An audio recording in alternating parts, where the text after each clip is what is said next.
आज की कहानी सुनाओ उस फिल्म एक्ट्रेस की जो पिछले 3 महीनों में 27 यानी कि 27 बार इंटरनेशनल फ्लाइट पकड़ती है और उस दुबई में जाती है जिस दुबई में ना उसका कोई बिजनेस है, ना वहाँ कोई उसकी मतलब रिलेटिव रहते हैं, ना दोस्त है, ना फैमिली है।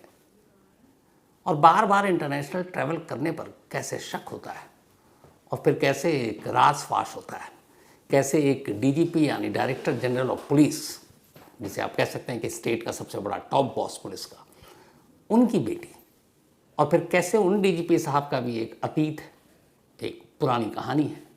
तो वो सारी कहानी आप तक लाऊं उससे पहले एक बड़ी इंटरेस्टिंग कहानी अचानक सामने आई है, वो आपको बताता हूँ। हुआ ये कि लास्ट वीक दिल्ली के पड़ोस में गाज़ियाबाद है, अच्छा खासा बड़ा शहर है। तो गाज़ियाबाद के एसएसपी यानी सीनियर सुपरिंटेंडेंट पुलिस के दफ्तर में एक लेटर आता है। ये लेटर सल्तनत ऑफ ओमान, ओमान जो एक खाड़ी में देश है गल्फ में, वहाँ से था। और वो यहाँ जो नई दिल्ली में, न्यू दिल्ली में एम्बेसी है, वहाँ से आया।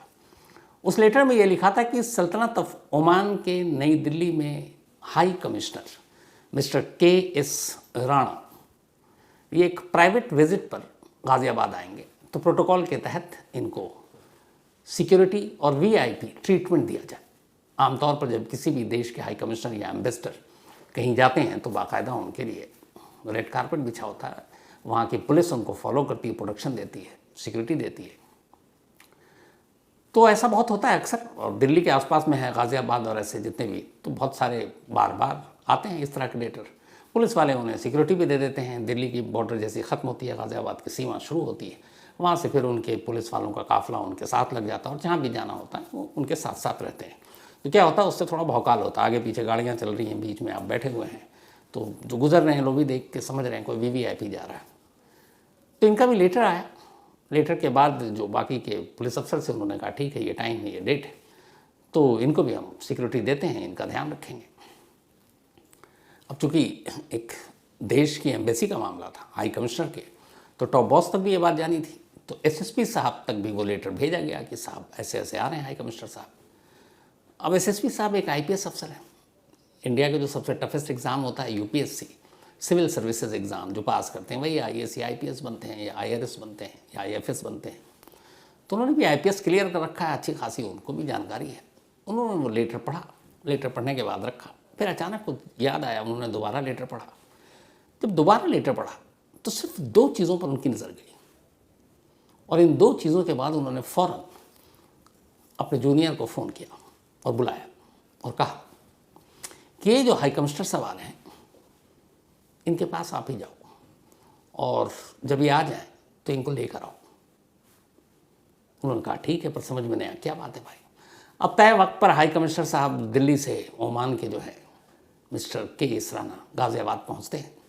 गाज़ियाबाद की सरहद में दाखिल होते ही उनको प्रोटोकॉल के तहत आगे पीछे पुलिस की गाड़ी, लेकिन गाड़ी उन्हें उनकी मंजिल पर ले जाने की बजाय जहाँ जाने के लिए वो आए थे, जो लेटर आया था, सीधे एसएसपी साहब के दफ्तर ले जाया जाता है। पहले उन्हें लगा कि ये कुछ ज़्यादा ही खातिरदारी कर रहे हैं, मेहमान नवाजी, कि पुलिस के कप्तान भी मिलना चाहते हैं। अभी तक उन्हें हवा भी नहीं कि क्या होने वाला है। अब वो वहाँ पहुँचे, एसएसपी साहब के कमरे में बाकायदा इज्जत से उनको बिठाया गया। बिठाने के बाद अब उनसे पूछा गया, जी हाई कमिश्नर साहब, तो आपका कैसे आना हुआ? तो उन्होंने कहा मैं एक प्राइवेट विजिट पे आया हूँ, यहाँ एक जगह का नाम बताया, वहाँ जाना है, कुछ जानने वाले रहते हैं। इसके बाद उनसे सवाल जवाब शुरू हुआ। थोड़ी देर के बाद हाई कमिश्नर साहब के पसीने छूट गए, और अगले कुछ मिनटों के बाद जो अपनी मर्सिडीज़ में वहाँ पहुँचे थे, आगे पीछे पुलिस वालों की गाड़ियाँ थीं, वही पुलिस वाले अब उनका हाथ पकड़कर हवालात की तरफ ले जा रहे थे। इसके बाद फिर उन्हें कोर्ट में पेश किया गया और अब वो जेल में। तो साहब ये हाई कमिश्नर थे कौन, और वो क्या ऐसी 2 चीज़ थी उस लेटर में जो एक एसएसपी साहब ने पकड़ लिया और सच्चाई सामने आ गई। तो हुआ ये कि जब वो लेटर आया कि इनको प्रोटोकॉल के तहत सिक्योरिटी दी जाए क्योंकि गाज़ियाबाद आ रहे हैं, ओमान के हाई कमिश्नर हैं, तो एसएसपी साहब ने जब लेटर पढ़ा तो पहले तो सरसरी पढ़ा, फिर अचानक आया सल्तनत ऑफ ओमान के हाई कमिश्नर, बाकायदा एम्बेसी के लेटर हेड पे वो लेटर था। तो एसएसपी साहब को याद आया जो उन्होंने पढ़ाई लिखाई की थी। अच्छा, ये मुझे लगता है सारे लोगों को पता भी नहीं होता कि हाई कमिश्नर और एम्बेसडर में क्या फ़र्क है। खैर, ये कहानी आपको ये जानकारी भी दे जाएगी। तो उन्होंने लेटर पढ़ा तो वो बड़े उनको लगा कि ये क्या है, ओमान के हाई कमिश्नर कैसे हो सकते हैं, ओमान का तो एम्बेसडर होता है, ये हाई कमिश्नर क्यों लिखा हुआ। अब ऐसा कैसे भाई। तो होता ही है कि अंग्रेज़ों ने हम पे भी हुकूमत की, और अंग्रेज़ों ने पता नहीं कितनी, कहते हैं कि अंग्रेज़ों के एक दौर में ऐसी हुकूमत थी कि अंग्रेज़ों के दौर में कभी सूरज डूबता ही नहीं था। तो इतने देशों पे उन्होंने कब्जा कर रखा था, इतने देशों को गुलाम बना रखा। धीरे धीरे सारे देश आज़ाद हो गए, उसमें हम लोग भी हैं। तो जो जो देश अंग्रेज़ों के ग़ुलाम रहे, जिन पर अंग्रेज़ों ने हुकूमत की, बाद में वो बेशक आज़ाद हो गए, उनको हम कॉमनवेल्थ कंट्री कहते हैं। कॉमनवेल्थ, आपको एक कॉमनवेल्थ गेम भी होगा, आपको बताया। तो कॉमनवेल्थ गेम में सिर्फ वही देश हिस्सा लेते हैं जो कभी हम अंग्रेज़ों के मातहत थे, जिन पर अंग्रेज़ों ने राज किया। इसलिए कॉमनवेल्थ गेम में वो देश नहीं है जो कभी ग़ुलाम रहे हों अमेरिका को, अंग्रेज़ों के। तो जो भी कॉमनवेल्थ कंट्री है, यानी जो अंग्रेज़ों के ग़ुलाम रहे हैं और बाद में आज़ाद हुए, उन देशों के जो एम्बेसी के हेड होते हैं, उनको जो कहा जाता है वो है हाई कमिश्नर। और जो लोग अंग्रेज़ हुकूमत के तहत कभी नहीं रहे और उनके ग़ुलाम नहीं रहे, उनको कहा जाता है एम्बेसडर। तो अब ओमान जो है वो कभी अंग्रेज़ों का ग़ुलाम नहीं रहा। ओमान वो देश है जो अंग्रेज़ जहाँ पर हुकूमत नहीं कर पाए। तो यानी कि ओमान का जो भी एम्बेसी का चीफ होगा वो एम्बेसडर होगा, हाई कमिश्नर नहीं हो सकता। जबकि गाज़ियाबाद के एसएसपी को जो लेटर मिला उसमें लिखा हुआ है कि ये हाई कमिश्नर है। तो पहली चीज़ गलत है। कोई देश इतनी बड़ी गलती नहीं करेगा कि एम्बेसडर को हाई कमिश्नर लिखेगा। तो उन्होंने कहा ओमान का जो हेड है एम्बेसी का, वो हाई कमिश्नर तो हो ही नहीं सकता, वो तो एम्बेसडर लिखना चाहिए कि एम्बेसडर आ रहे हैं इस ट्रिप पर। तो पहला उनका माथा यहाँ ठनका। दूसरा, वो लेटर डायरेक्ट एम्बेसी से गाज़ियाबाद के एसएसपी के पास आया था। ये दूसरी चीज़ भी चौंकाने वाली थी, इसलिए कि जब भी किसी एम्बेसी के किसी एम्बेसडर या हाई कमिश्नर को दिल्ली की जुरिस्डिक्शन से या दिल्ली की सरहद से कहीं बाहर जाना होता है, किसी और स्टेट, किसी और शहर, तो पहले उन्हें फॉरेन मिनिस्ट्री को इन्फॉर्म करना होता है। फॉरेन मिनिस्ट्री यानी विदेश मंत्रालय दिल्ली में, उस देश की सरकार को। तो एम्बेसी का डायरेक्ट कॉन्टैक्ट होता है फॉरेन मिनिस्ट्री से, क्योंकि उन्हीं के तहत सारे लोग काम करते हैं। तो एक एम्बेसडर या हाई कमिश्नर को एक शहर से दूसरे शहर जाने के लिए विदेश मंत्रालय यानी एक्सटर्नल अफेयर्स मिनिस्ट्री या फॉरेन मिनिस्ट्री कहें, उनको इन्फॉर्म करना होगा। और तब विदेश मंत्रालय यानी कि फॉरेन मिनिस्ट्री उस शहर या उस स्टेट के हेड को लेटर लिखेगा कि ये एम्बेसडर साहब या हाई कमिश्नर साहब फलाने तारीख को इतने बजे आ रहे हैं, तो प्रोटोकॉल के तहत आप इनको सिक्योरिटी कवर प्रोवाइड कीजिए। लेकिन ये लेटर विदेश मंत्रालय से नहीं आया, मिनिस्ट्री ऑफ एक्सटर्नल अफेयर्स से नहीं आया, बल्कि सीधे एम्बेसी, ओमान की एम्बेसी से आ गया। तो एसएसपी साहब को ये भी अजीब लगा, क्योंकि ऐसे लेटर डायरेक्ट एम्बेसी कोई नहीं भेज सकता, दुनिया का कोई भी एम्बेसी हमारे दिल्ली में हो। तो ये दो चीज़ उन्हें खटकी, और तभी उन्होंने जूनियर साहब से अपने कहा कि जब भी हाई कमिश्नर साहब आए ज़रा उन्हें मेरे पास ले आइए। अब जब आए तो उनसे पूछताछ हुई, और पूछताछ हुई तो भांडा फूट गया। पता चला कि ये जो KS राणा साहब हैं असल में एम्बेसडर है ही नहीं, ना हाई कमिश्नर है, ना ओमान से इनका कोई लेना देना है। लेकिन जिस BMW गाड़ी में आए थे उसमें बाकायदा एम्बेसी के वो झंडे, वो सारी चीज़ें लगी हुई थी, चमचमाती हुई गाड़ी थी, वो भी किसी और की थी। ये असल में कई यूनिवर्सिटी के प्रोफेसर हैं, जिसमें उत्तराखंड की यूनिवर्सिटी है, जिसमें राजस्थान की यूनिवर्सिटी है, और उम्र भी करीब 65-66 साल है, रिटायर भी हो गए ये वाइस चांसलर के पद से। लेकिन जब VC रहे यानी वाइस चांसलर, तब इन्हें थोड़ा सा पता चला पद, कद, इसकी गरिमा, या थोड़ा सा VVIP आपको सारी चीज़ें मिलती हैं। तो अब अच्छा खासा ये दिल्ली में रह रहे हैं, लेकिन इनके यहाँ शौक नहीं गया VVIP ट्रीटमेंट का। तब 1 साल पहले इनके दिमाग में आया कि यार यहाँ कौन इतना जानता है, अच्छा वाइस चांसलर रहे हैं तो पढ़े लिखे तो होंगे ही, दिमाग भी है। बस उन्होंने एक खेल शुरू किया, उन्होंने ओमान जैसे देश को पकड़ा जो वैसे ही इतना बड़ा देश भी नहीं है, ना इतना लोग जानते हैं, और उसके बाद उसके लेटर हेड और ये सारी चीज़ें की। इससे पहले वो मथुरा भी हुआ है हाई कमिश्नर बन के, और वहाँ की पूरी VVIP सिक्योरिटी और प्रोटोकॉल सब लूट लिया। फिर फरीदाबाद गए, वहाँ भी इन्होंने सब किया, लेकिन वहाँ के पुलिस अफसरों को भनक तक नहीं लगी, वो शायद उनके दिमाग में था ही नहीं कि हाई कमिश्नर और एम्बेसडर में क्या फ़र्क होता है। लेकिन गाज़ियाबाद के SSP साहब ने पकड़ लिया, और ऐसा पकड़ा कि अब वो खुद पकड़ा गए, और इस वक्त राणा साहब जेल में। सिर्फ 2 गलती, एक एम्बेसडर की जगह हाई कमिश्नर, और दूसरी डायरेक्ट लेटर भेज दिया जबकि भेजना था वाया फॉरेन मिनिस्ट्री। तो कहानी दिलचस्प थी, इसलिए मैंने कहा कि आपके साथ ये शेयर करूं। हालांकि वाइस चांसलर थे, इतने पढ़े लिखे, लेकिन फिर भी उनसे गलती हो गई। इसलिए कहते हैं कि जब कोई क्राइम करता है तो कोई ना कोई गलती कर ही बैठता है। अब ये तो हो गया हाई कमिश्नर साहब और एसएसपी साहब की कहानी। अब आते हैं आज की असली कहानी पर, जो मुझे आपको सुनानी है। पिछले कई दिनों से सोशल मीडिया पर एक कहानी चल रही होगी, आपने सुना होगा। रानिया राव एक कन्नड़ फिल्म एक्ट्रेस, दिखने में खूबसूरत, कई फिल्मों में काम कर चुकी हैं और अभी सुर्खियों में है। सुर्खियों में है इसलिए कि इनकी पहचान इस वक्त एक स्मगलर के तौर पर है, लेकिन उनसे ज़्यादा कहानी उनके पापा की चर्चित है इस वक्त, वो ज़्यादा सुनी सुनाई जा रही है।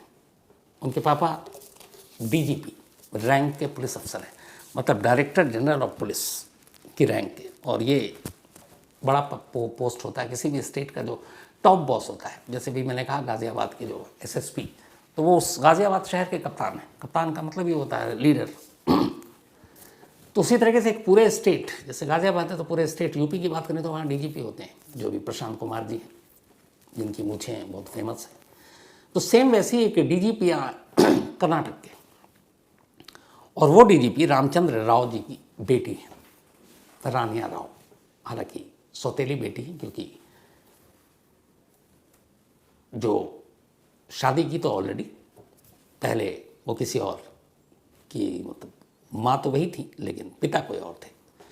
तो डीजीपी साहब की सौतेली बेटी रानिया राव। लेकिन परवरिश सब कुछ ठीक ठाक हुआ, इन्होंने पढ़ाई की, इंजीनियरिंग की पढ़ाई की, फिर तकदीर ने साथ दिया, फिल्मों में काम किया और अच्छी खासी फिल्मों में काम किया। कन्नड़ फिल्मों की एक ठीक ठाक मतलब एक्ट्रेस। इनकी अगर कुछ फिल्म की बात करें तो एक माणिक्य फिल्म है जिसमें जाने माने सुपरस्टार सुदीप हैं, उनके साथ फिल्म में काम किया। इसके अलावा एक वगाह फिल्म है, विक्रम प्रभु के साथ काम किया। फिर एक में लीड रोल इन्होंने किया था एक्टर गणेश के साथ।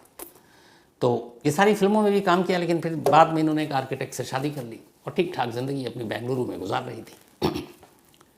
फादर डीजीपी रैंक के अफसर थे। तो ये सारी चीज़ें अपनी जगह थी। तो हुआ यह कि कुछ वक्त पहले डीआरआई यानी कि डायरेक्टरेट ऑफ रेवेन्यू इंटेलिजेंस, राजस्व खुफिया निदेशालय, एयरपोर्ट पे जो भी लोग आते हैं, जो ट्रैवल करते हैं, बहुत सारे पैसेंजर आपने देखा होगा, कुछ ग्रीन चैनल से गुजर जाते हैं, कुछ नॉर्मल गुजर जाते हैं, जिनके ऊपर शक होता है, कस्टम वाले और भी लोग देखते हैं। हर पैसेंजर के आने जाने के पूरे रिकॉर्ड भी होते हैं। तो ये महसूस किया गया कि बेंगलुरु एयरपोर्ट से रानिया राव बार बार दुबई आ रही हैं और जा रही हैं। मतलब उन्होंने 15 दिन में ही 4 चक्कर काट लिए। फिर जब पिछले रिकॉर्ड खंगाले गए उनके ट्रैवल के, तो पता चला 3 महीने में 27 बार दुबई होकर आ गई। अब 3 महीने में 27 बार, कोई मतलब 1 महीने में 9 बार एवरेज। तो डाउट तो होगा कि इतना ज़्यादा ट्रैवल क्यों। फिर ये हुआ कि भाई आप जब जाते हैं तो आपको रीज़न बताना पड़ता है, आप इमिग्रेशन में कौन है, क्या है, क्यों है। तो पता चला वहाँ इनका कोई बिजनेस भी नहीं है, वहाँ इनके कोई रिलेटिव भी नहीं है, वहाँ कोई इनके दोस्त भी नहीं है, और भी कोई ऐसा काम धंधा है नहीं। तो जब कुछ नहीं है तो एक बंदा या बंदी बार बार दुबई जा रही आ रही है, चक्कर क्या है। तो अब डीआरआई की नज़र रानिया राव पर पड़ी। रानिया राव को ये बात से अनजान। इसके बाद अब तय हुआ, अच्छा रानिया राव जब जाती थी तो एयरपोर्ट पर इन्हें वही अपने हाई कमिश्नर साहब जैसा इनको प्रोटोकॉल के तहत वीवीआईपी ट्रीटमेंट मिलता था। मतलब कोई तलाशी नहीं, सीधे आप गुजरिए, सीधे जाइए, सीधे निकल लीजिए, कोई रोकने वाला भी नहीं एयरपोर्ट पे। क्यों? क्योंकि भाई डीजीपी साहब की बेटी हैं और उनके साथ बाकायदा वो पुलिस की वैन में आती थी, गाड़ी में, साथ में वर्दीधारी एक कांस्टेबल होता था, और कांस्टेबल आता था तो अब एयरपोर्ट पे भी तो सारे वही फोर्सेस के लोग हैं, सीआईएसएफ हालांकि तैनात रहती है। लेकिन अब ये है कि भाई ये अपने स्टेट के डीजीपी रैंक के अफसर की बिटिया है, तो कौन तलाशी लेगा, कौन क्या करेगा। तो सीधे आती सीधे जाती, कोई चेकिंग कोई तलाशी नहीं, और 27 चक्कर काट चुकी। डीआरआई को शक हुआ। इसी के बाद डीआरआई ने इसी 3 मार्च को ये तय किया कि नहीं कुछ तो गड़बड़ है, और इस बार रानिया राव को रोकेंगे, और दुबई से आने पर, क्योंकि यहाँ से जाने में तो कोई ऐसा है नहीं, दुबई से वापसी में ही कुछ गड़बड़ होगा, तो रोकेंगे और तलाशी लेंगे। अब वो फ्लाइट से 3 मार्च को बेंगलुरु के एयरपोर्ट पर उतरती हैं। जब उतरती हैं और बाहर जाने लगती हैं तो डीआरआई के लोग अचानक आते हैं, कहते हैं मैडम थोड़ा चलिए, आपसे कुछ पूछताछ करनी है। तब तक वो कांस्टेबल भी वहाँ पे आ चुका था। वो कहता है कि तुम जानते हो ये कौन है? ये डीजीपी साहब की बेटी है। DRI वाले कहते हैं कोई बात नहीं, बस हमें थोड़ी सी कुछ पूछताछ करनी है। उसके बाद वो ले जाते हैं, उसके बाद तलाशी ली जाती है। जब तलाशी ली जाती है तो उनके कमर के बेल्ट और जैकेट से सोना छन छन कर बाहर निकलता है और उस सोने का कुल वेट था, वज़न 14.8 kg और इसकी कीमत थी 12 करोड़ रुपए। अब 12 करोड़ का सोना रानिया राव के कमर से, बेल्ट से, जैकेट से बाहर रानिया राव हक्की बक्की, उधर कांस्टेबल भी अब निकल लिया, क्या करे। अब उसके बाद पुलिस उन्हें लेकर उनके घर पहुंची बेंगलुरु के। जब घर पहुंचती है तो घर से मिलता है उनको और करीब 2 करोड़, 2.25 करोड़ के जेवर सोने के, और इसके अलावा अराउंड 2.5 करोड़ रुपए कैश घर से। तो 12 करोड़ के गोल्ड तो एयरपोर्ट पे पकड़े और लगभग 5 करोड़ मान लीजिए घर से कैश और गोल्ड में, तो 17 करोड़ कुछ घंटों में DRI ने बरामद कर लिया। अब सवाल ये था कि एक DGP रैंक की बेटी ऐसा क्यों कर रही है। अब उससे पूछताछ शुरू हुई। तो पूछताछ शुरू हुई तो अब तक की जो कहानी सामने आई है वो ये है कि रानिया राव पहले ट्रैवल किया करती थी, शौकिया, दुबई भी जाती थी, और अक्सर जब वो जाती है एयरपोर्ट पर तो उनके फादर की जो ऑफिशियल गाड़ी है पुलिस की, वो उन्हें एयरपोर्ट पे छोड़ती, सीधे अंदर, कोई तलाशी नहीं, कुछ नहीं, बल्कि उल्टे सैल्यूट पड़ता क्योंकि साथ में पुलिस वाले होते। और फिर वो जाती हैं और फिर रिसीव करने के लिए भी पुलिस वाले जाते और आते। इसी बीच में कुछ लोगों की नज़र पड़ी और उन्होंने देखा कि यार ये तो बड़ी VVIP तरीके से एकदम मूवमेंट है इसकी, एयरपोर्ट पे कोई तलाशी नहीं, आने जाने में कुछ नहीं। इसके बाद धीरे धीरे अब रानिया को जाल में फांसने की कवायद शुरू हो गई। फिर ये हुआ कि उसे लालच दिया गया और कहा गया कि देखो, तुम्हारे फादर की वजह से तुम्हारी तलाशी तो होती नहीं है, पुलिस वाले खुद तुम्हारे साथ होते हैं, पुलिस की गाड़ी में तुम आती है एयरपोर्ट और जाती भी हो, तो दुबई से हमारे गोल्ड है, बस उसको तुम पहुंचा दो, हर खेप पे तुम्हें पैसे मिलेंगे। दुबई में और इंडिया में गोल्ड का रेट थोड़ा फ़र्क है, और एवरेज एक बार में रानिया राव वहाँ से गोल्ड करीब 15 kg लेकर आती थी, 15 किलो के आसपास। तो अगर 15 kg लाती थी उसका मतलब एक ट्रिप में उसे अराउंड 51-52 लाख पैसे मिलते थे। हर गोल्ड मतलब जितने kg उसके हिसाब से उसका फिक्स था, तो लगभग एक ट्रिप पे 50 लाख रुपए आराम से, सीधा साधा अच्छा सौदा था। यहाँ से जाना भी फ्री, वहाँ से आना भी फ्री, और गोल्ड रोकने वाला को है नहीं एयरपोर्ट पे क्योंकि पिताजी DGP है। तो धंधा चल पड़ा। 3 महीने में 27 बार रानिया होकर आ गई, लेकिन बस गड़बड़ी हुई कि बार बार आना जाना वो DRI की निगाहों में आ गई। और अब ये हुआ कि जब इस कांस्टेबल को पकड़ा गया, क्योंकि हर बार अब DRI और एयरपोर्ट के सारे स्टाफ ने बताया कि भाई वो जब भी आती थी तो ये होते थे, कहते थे DGP साहब का हुक्म है कि उनकी बेटी है कि इनको ठीक से प्रोटोकॉल के तहत भेजा जाए, तो इनकी तलाशी वलाशी भी नहीं होगी। अब DGP साहब का नाम आया। DGP साहब जो है इस वक्त वहाँ कर्नाटक पुलिस हाउसिंग कॉरपोरेशन के डायरेक्टर जनरल है पुलिस, DGP रैंक के ही है। तो अब यहाँ सवाल आया कि क्या DGP साहब भी इस साजिश में इन्वॉल्व है और इस धंधे में, इस स्मगलिंग के पेशे में वो भी इन्वॉल्व है। जब बेटी को गिरफ्तार किया गया तो बाप से भी पूछताछ हुई। उन्होंने कहा हमें तो जब मीडिया में पहली बार खबर आई तब पता चला, बट सवाल ये है कि फिर वो बार बार एक ख़ास पुलिस वाले को ही एयरपोर्ट अपनी बेटी के साथ क्यों भेजते थे और ये कहते थे कि ये DGP की बेटी है। इस पुलिस वाले ने भी बयान दिया, जो बार बार एयरपोर्ट पे रहता था, कि मैं जब भी शुरू में आया हूँ, तो जब भी शुरुआत के जितने दिन भी आया हूँ, तो मुझे रानिया राव ने नहीं कहा था कि वहाँ एयरपोर्ट चलना है और अंदर ये करना। मुझे DGP साहब ने बुलाकर फ़ोन किया और फिर बुलाया और कहा मेरी बेटी एयरपोर्ट जा रही है, कोई तकलीफ़ ना हो, और सीधे इसको एकदम प्रोटोकॉल के तहत VVIP treatment, no security check, nothing, और तुमको ले जाना, और फिर वापस जब आएगी तो तुमको लेकर आना है। तो अब DGP का ये कहना है अपने ही एक पुलिस वाले को, तो ये शक तो होता है कि कहीं DGP मिले हुए तो नहीं। इसीलिए फ़िलहाल इन DGP साहब को छुट्टी पे भेज दिया गया, क्योंकि अभी मामले की इन्वेस्टिगेशन जारी है। लेकिन अब जब बेटी का पोल खुला तो फिर बाप की भी पुरानी फाइलें खुलनी शुरू हो गई। तो ये पता चला कि एक बार जब ये IG हुआ करते थे, इंस्पेक्टर जनरल ऑफ पुलिस, और शायद मैसूर की तरफ कहीं रेंज में पोस्टेड थे, तो हवाला का एक मामला आया, और उस हवाला के मामले में इन्होंने एक बस में खबर मिली कि हवाला के पैसे और कुछ चीज़ें जा रही हैं, तो उन्होंने अपनी टीम के साथ दबिश डाली और करीब 2 करोड़ 20 लाख रुपए बरामद हुए।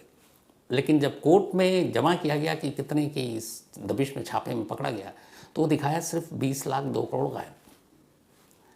अब जिसके पैसे थे, जिसके जेवर थे, जो सारी जमा किया गया था, वो पहुंच गया कोर्ट। बोला माई बाप ठीक है, जो भी है हमारा, आप हर्जाना देने को तैयार हो, लेकिन पकड़ा तो 2 करोड़ 20 लाख का, यहाँ दिखा रहे हैं 20 लाख, 2 करोड़ कहाँ गए? तो उस 2 करोड़ का इल्ज़ाम इन्हीं डीजीपी साहब जब आईजी थे तब लगा, मामला बड़ा उछला।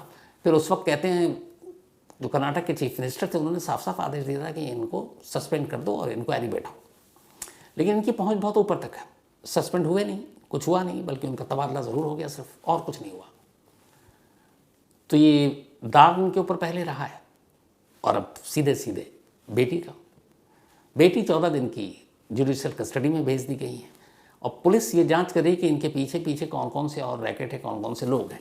लेकिन इसमें ऑर्गेनाइज्ड गैंग की अभी तक बात कम आ रही है। ये आ रही है कि चूंकि रानिया राव को एयरपोर्ट पर इस तरीके का वीआईपी ट्रीटमेंट लेते हुए देखा गया कि तलाशी नहीं होती, तो कुछ लोगों की नज़र पड़ी, उन्होंने कहा चलो अपना धंधा चमकाते हैं इसी के ज़रिए। तो उसको एक सवारी के तौर पर इस्तेमाल किया। हर ट्रिप में उससे कहा इतना हम तुम्हें गोल्ड देंगे, तुमको पहुँचा देना है। और चूंकि कोई तलाशी होनी नहीं थी तो वो गोल्ड लाती रही। अब गोल्ड एक तय सीमा से ज़्यादा भारत के अंदर लाना, उस पर आपको ड्यूटी लगती है, टैक्स लगता है, और ये चुराना जुर्म है, इसके लिए सज़ा भी है। और फिर अब तो ये भी है कि इसमें ईडी भी, इन्फोर्समेंट डायरेक्टरेट भी घुस गई है, क्योंकि फॉरेन का मामला है, गोल्ड का मामला है, पैसे से जुड़ा हुआ मामला है। तो अब ये मामला अभी थोड़ा लंबा जाएगा, पूछताछ चल रही है। लेकिन एक एक्ट्रेस कन्नड़ फिल्म की, और उसका ये सच, और उससे भी बड़ा ये कि फादर के पद का, फादर के रौब का एक क्राइम में इस्तेमाल। हालांकि ये नई बात नहीं है, हमारे देश में वो, जैसे हम दिल्ली में एक मुहावरा है, यहाँ हर दूसरा आदमी वीवीआईपी है। आप किसी से कुछ लड़ाई झगड़ा हो ना, तो आप पूछो तो कहता है अभी तू मुझे जानता है कि नहीं जानता, बस इतना ही। या फिर ये कि अभी तू मेरे बाप को जानता है। ये यहाँ का नॉर्मल है। जो दिल्ली के लोग हैं वो बेहतर समझ सकते हैं, और भी इसके आगे बातें होती हैं वो मैं कह नहीं सकता हूँ। तो ये है, आज से नहीं है। तो शायद यही वजह है कि ये सारी चीज़ें हुई। तो खैर आज की कहानी में इतना ही।